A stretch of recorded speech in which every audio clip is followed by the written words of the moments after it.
Hello guys, nandito na naman tayo at syempre meron lang tayong papanoorin at kokomentuhan. Okay, so tingnan natin ha. Alam nyo guys, ito ang kokomentuhan natin isang babaeng baliw at isang at sa Davao City. Dahil meron tayong napanood, meron sa ating isinare. Aba.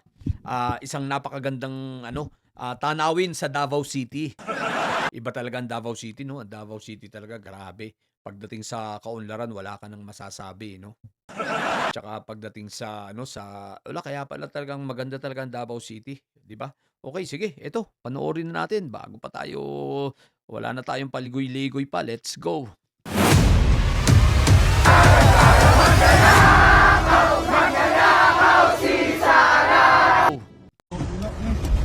Agay, unsa naman ni atong syudad? Oh, guys medyo pipilitin kong Tagalogin para sa mga hindi nakakaintindi ng Bisaya, okay? So, although magkaiba yata ang Bisaya ng Cebu at ng Davao pero halos nagkakatulad rin naman. So, medyo naiintindihan ko naman. So, ipipilit kong itatagalog sa inyo ha. So, ito ay kinunan. Salamat nga pala, credit sa may-ari ng video ha at sa nag-share sa atin. So, kinunan ito habang nagmamaneho siya sa Davao City at ito ang kanyang mga nakita. Okay, let's go. Agay, unsa naman ni atong syudad man? Sabi, naunsa naman ito syudad? Ano daw nangyari sa city nila? Yun ang sabi, naunsa. Ano daw ba nangyari sa syudad nila? Sige. Nabaho naman tani. Ang baho daw, guys! Saan ba ito? Tigato 8, Davao City. O ano daw nangyari sa syudad nila? Ang baho daw. Wa nay nanguliktag basura ano man Mayor Baste. Oy, ano daw ba? Mayor Baste! Wala daw nangongolekta ng basura! Anyway guys, hindi ito lumang video ha. Bago yata video ito. Oh, Baste, wala daw nangongolekta! Ibang klase ang Davao City. Ang ganda talaga. Ewan na ba sila nga humot to ka kay Mayor? Nahumot, mabango daw. Akala daw ba mabango sa Davao o mabango si Mayor, ganon. Mabango yung pangalan ni Mayor. Parang ganon. Bakit naman mabango ang pangalan ni Mayor Barbie tapos ang baho ng paligid ng Davao City? Akala ko ba yaman ng Davao City, ang daming mga garbage truck. Akala ko ba napakaunlad, kaya pala mahan ang bahay. Tapos di ba may 51 billion? Sobra-sobra naman siguro yung 51 billion para hindi pa kayo makabili ng maraming garbage truck dyan. Pero alam ko, pinagmamalaki nila daming garbage truck dyan, di ba? Pinagmamalaki ng ng Makatae, ng may sayad siblings. Ganda daw ng Davao. Ganda nga, puro basura. Nagrereklamo na yung taga Davao mismo. Akala daw ba nila, ang mabango lang daw si Baste. Pero yung paligid, ang baho. Lain po siguro lang ay koray humot nga imong syudad baho. Lain daw, iba daw pinagmamalakin yung humot, mabango yung syudad daw ng Davao, pinagmamalaki pero ang katotohanan mabaho. Hindi ako nagsabi niyan ha, eto ha, yung taga Davao mismo nagsasabi ha, ang Davao City ay mabaho ha. Ayan na mismo ha. Baka sabihin nyo, nag-iimbento na naman ako, fake news. Pero taga Davao mismo nagsasabi, sinasabi niyong mabango sa Davao, ang baho nga. What the heck? Tungod kay di makolekta ug nganong di makolekta, kolekta ang mga basura. Bakit daw hindi makolekta yung basura? Nagtatanong, Mayor Barbie. Naunsa man daw? Bakit ngano daw na hindi makolekta ang basura? Bakit daw hindi makolekta ang basura? Oo nga naman. Di ba yaman ng Davao? Grabe naman ang basura sa labas, no? Grabe, nasa kalsada, Wala bang proper disposal sa Davao City? Wala bang maayos na tapunan talaga diyan? Bakit ang basura ay nasa kalsada? Ayan, Grabe, tinalo pa ang Maynila. Parang nandito yata nalipat ang Smoky Mountain nung araw, Barbie, bakit daw hindi makolekta? Nagbubuwis naman itong mga to. Tsaka pinagmamalaki nyo, yaman-yaman ng Davao. Anyari? Di ba ang dami-dami yung pera? Ang yaman-yaman ng Davao, ang daming magagandang truck. Di ba, sa bagay nga pala, may problema nga pala ang Davao sa COA. Kasi, puro ghost daw. Hindi matagpuan ng COA sa kanilang audit, hindi matagpuan yung mga pinagpa-purchase. Pati yung mga physical count ng mga pinurchase ng mga sasakyan at kung ano-ano pa, hindi matagpuan. Nasa 8 billion yata yung nawawala. 8 billion o 9 billion? Ang lupit talaga ng mga Dutae siblings. May sakayan talaga, may saltik pa! O ayan ha, nagrereklamo yung inyong kababayan ha. Sabi nyo humot ha, ang baho daw. Siya problema. O ano daw problema? Mayor Barbie! Ha? Klaro po na ninyo eh. Wala raw kayong klaro. Pag klaro daw, ibig sabihin, aba, ayusin nyo naman. Ano bang problema? Aba, ibig sabihin, ayusin. Yung pagklaro. Linawin ninyo. Pinaaraman tayo ang taga-Davao ba na ilara mga cleanest city. Yan ha, yan ha. Pinagmamalakin nyo ang Davao, ang cleanest city.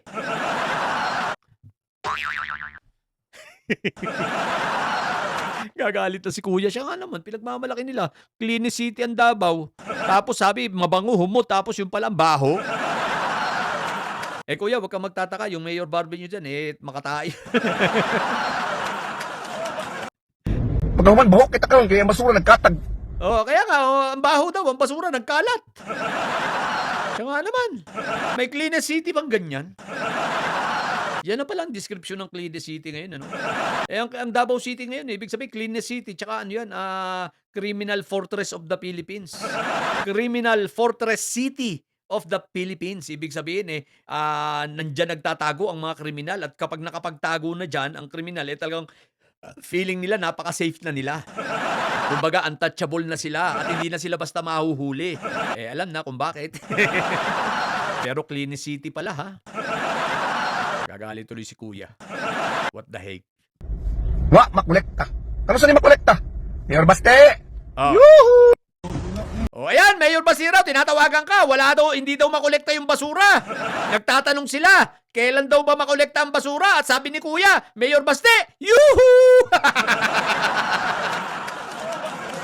What the heck? Clean City. Eto, punta naman tayo sa isang babaeng baliw. Di ba? Bakit kaya? Ito ha. Ito ha. Congresswoman. Teka lang. Isip ka lang, ate.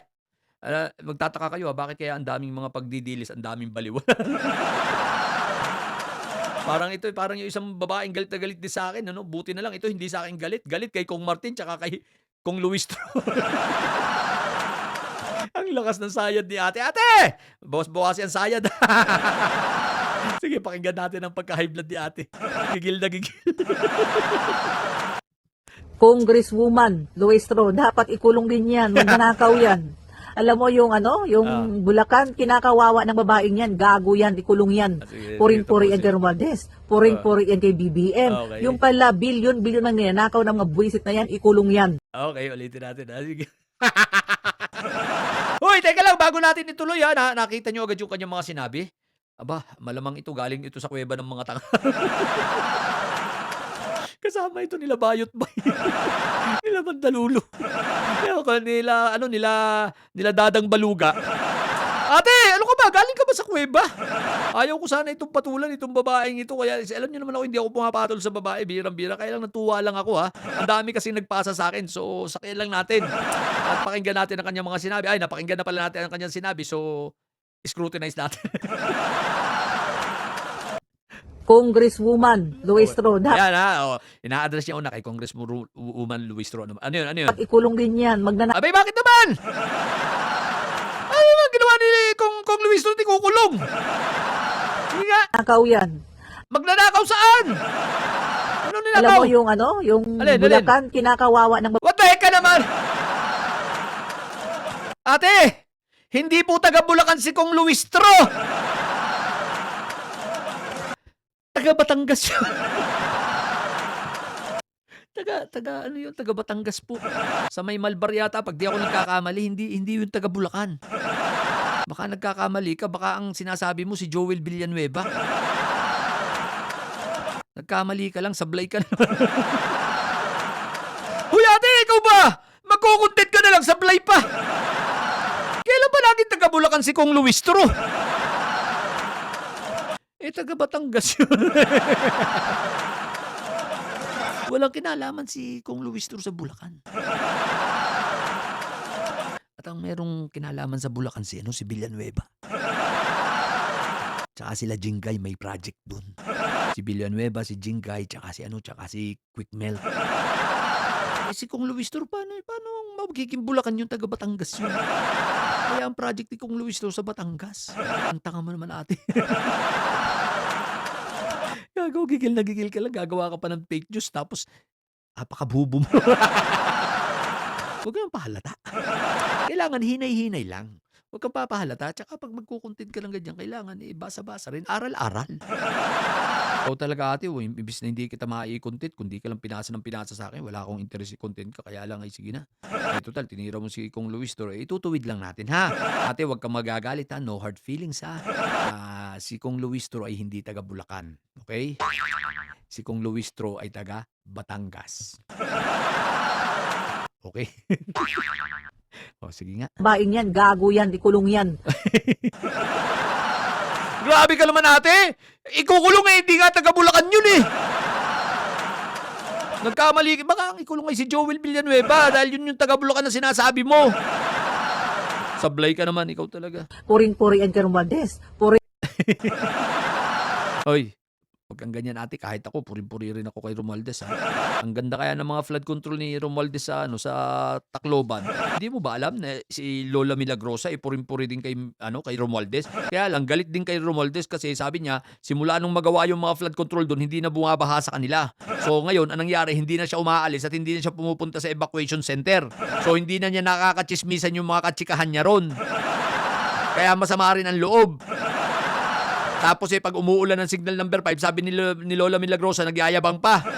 Aba, signal number 5, yan na ba yan? Wala ka na bang ilalakas? At sabi ni Lola Milagrosa, namimiss daw niya yung baha. Kasi nga naman, nung hindi pa nagagawa yung flood control sa Tacloban, kada ulan, signal number 1 pa lang, lumilikas na sila. Pumupunta na sila sa evacuation center. Aba, ngayon, signal number 5 na, nasa bahay pa raw nila at wala pang baha. So kaya masama ang loob ni Aling Milagrosa. Ikaw talaga ate. Puring-puri yan kay BBM. Yung Abay, syempre naman. Sino ba naman hindi pupuri kay BBM? Ang galing kaya ng Pangulo namin. Binayaran ng utang ng mga magsasaka. Ang daming binigyan ng pabahay. Higit sa lahat, napadala sa dahig yung iyong puon. Yung tatay ninyong karton. Ganun siya kagaling. Di ba, naipakulong nga si Kibuloy. Si Kibulok na sika-sika, ayun, nakakulong. Si Alice Goo, kulong. Si Tebes, kulong. At yung tatay niyong karton, mamamatay na lang doon, hindi pa makakauwi.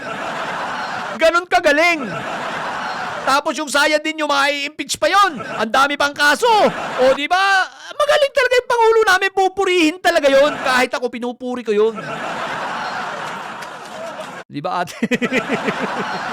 Ikaw talaga ate, tatay mo karton. Dahil ko. pala, bilyon ang ninanakaw ng mga buwisit na yan. Ate naman, dumali ka na naman ng chismis. Huwag ka na masyado chismoso, buwas. May bilyon-bilyon ka pa nalalaman. High blood ka talaga. May bilyon-bilyon ka pang nalalaman, ate. Ikaw naman. Tigil-tigilan mo na yan. Ano ba? Tigil mo na yung ginagawa mong yan, ha? Magbagong buhay ka na. Magparehab ka na, libre lang naman. Kulong yan. Congresswoman. So yun guys! Galit na galit si ate. Sa bagay, pareho naman good vibes. Yung isa good vibes dahil at least kita nyo naman sa Davao, kakaiba. Tapos si ate high blood. Ate, tigil-tigilan mo na yan. Magbagong buhay ka na, ha? Maawa ka sa mga anak mo. Tsaka yung ginagastos mo doon, ibili mo lang ng pagkain. Para hindi ganyan ang yung tama. Pangit ang tama mo, ate. Sige na, yun lang. Ibang klase talaga pag mga didilis, no? Puro chismis ang alam. Sa mga bubong didilis dyan at may sayad, ang tatay nyo ay karton. Kaya manatili kayo may sayad sapagkat ang may sayad ay laging high blood. Bye!